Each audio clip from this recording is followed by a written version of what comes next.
যাচ্ছিলাম বেস্ট ফ্রেন্ডের বাড়ি আইবুড়ো ভাত খাওয়ার উদ্দেশ্যে। তো ওর বাড়িটা আমার বাড়ি থেকে একটু দূরে, ঘাট পেরিয়ে যেতে হয় আর কি। তো তারপর আর কি টোটো করে পৌঁছে গেলাম ওর বাড়িতে। তারপর অনেক গল্প টল্প করে খেতে বসে পড়েছি।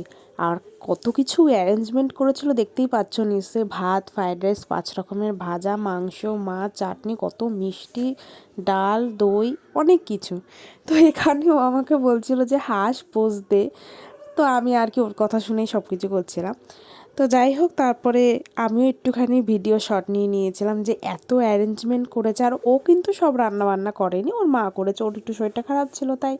তারপর ও এখানে আমাকে গিফট দিচ্ছে, সেটাও আর কি ভিডিও করছে। তো যাই হোক, আমাকে একটা শাড়ি দিয়েছে আর খুব ভালো হয়েছে শাড়িটা, আমার খুব পছন্দ হয়েছে। তারপর একটু গায়ে দিয়েও দেখলাম কেমন লাগছে। যাই হোক, তারপর ওখানে কিছুক্ষণ বসে টসে গল্প করে তারপর ওখান থেকে বেরিয়ে এলাম। তোমাদের ভিডিওটা কেমন লাগলো অবশ্যই জানিও। বাই।